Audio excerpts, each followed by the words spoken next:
The moment he handed over the keys to that rusted, coughing car, he thought he was losing the last piece of his life, but he had no idea that within hours, that same broken car would change everything forever. Before we begin, if stories about hope, struggle, and unexpected miracles move you even a little, make sure you like this video and subscribe. You never know which story might change the way you see your own life. Amir had always believed that a man's worth wasn't measured by what he owned, but by what he was willing to sacrifice. Still, standing there on the side of a dusty road, watching a stranger inspect his battered old car, he felt something crack inside him. The car wasn't just metal and rust. It had been his lifeline. It carried him through years of honest work, late-night food deliveries, and early morning school drop-offs.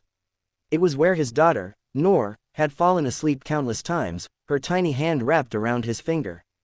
It was where they had shared laughter when life gave them nothing else. And now, he was selling it for barely enough money to buy a train ticket. "Buy, this car won't last a week," the buyer muttered, kicking the tire. "I'm doing you a favor." Amir nodded quietly. He didn't argue. He didn't have the strength to. "Take it," he said, his voice steady but hollow. The man counted the cash slowly, as if each note was a burden. When Amir finally took it, his hands trembled, not because of the money, but because of what it meant. He was leaving. That morning, Noor had been burning with fever again. The small clinic in their town had done all it could, but the doctor had looked at Amir with that heavy silence that said everything. "She needs specialized treatment. Lahore, maybe Karachi, but you have to go soon. Soon." That word had echoed in his mind like a ticking clock. Amir didn't have savings. His wife had passed away 2 years ago after a sudden illness, leaving him with a daughter and a mountain of responsibilities. Since then, every day had been a battle, against poverty, exhaustion, and fear. Selling the car was his last option. He walked home slowly after the deal, each step heavier than the last. Noor lay on the bed, her small face pale, her breathing uneven. But when she saw him, she smiled. "Abu, did you fix the car?" Amir forced a smile. "No, Beta, I sold it." Her eyes widened. "Then how will we go for ice cream?" He sat beside her and gently brushed her hair back. "We'll take a train, a big one, bigger than the car, and when you get better, we'll eat all the ice cream in the world." She giggled weakly. "Promise, promise." That night, Amir packed everything they owned into a single worn-out bag. Clothes, a few photos, and Noor's favorite toy, a small stuffed rabbit missing one eye. At dawn, they reached the train station. The platform was crowded, noisy, alive, but Amir felt strangely detached from it all. He clutched the tickets tightly, as if they were their only chance at survival, because they were. Noor leaned against him, half asleep. "Abu, will it hurt?" He swallowed hard. "No, Beta, not for long. Then you'll be strong again." As the train arrived with a loud screech, Amir took a deep breath.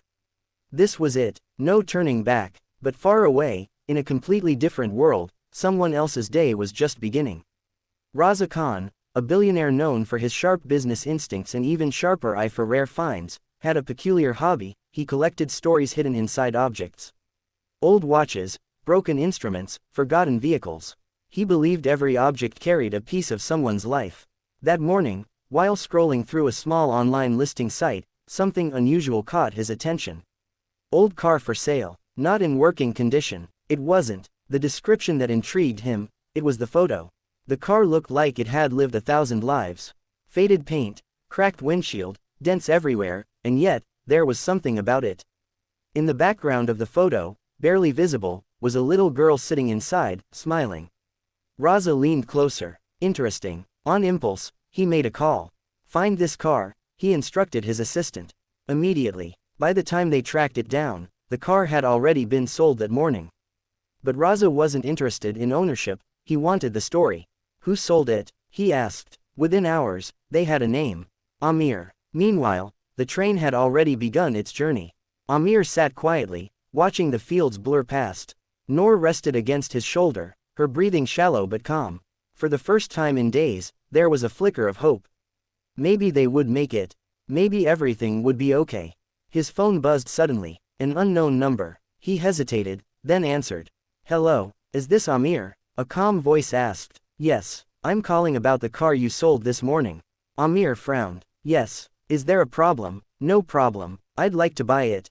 Amir almost laughed. It's already sold. I know. I'll buy it from the new owner. That's fine. Why are you telling me? There was a pause. Because I want to pay you for it. Amir's grip tightened on the phone. What? I believe that car is worth more than you think, the voice continued. I'm offering $1 million. Silence. Amir thought he had misheard.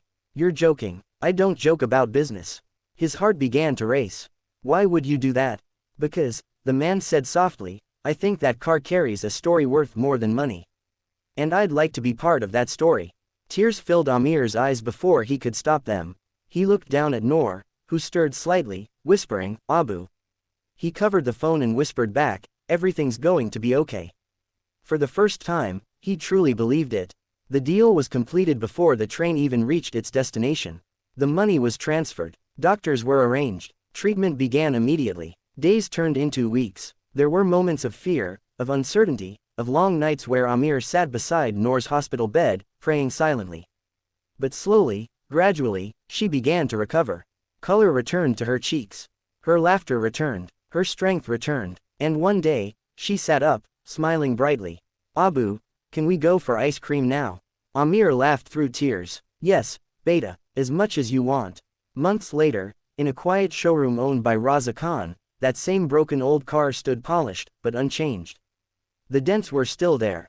The cracks still visible. A plaque beside it read, some things are valuable not because of what they are, but because of what someone was willing to give up for love.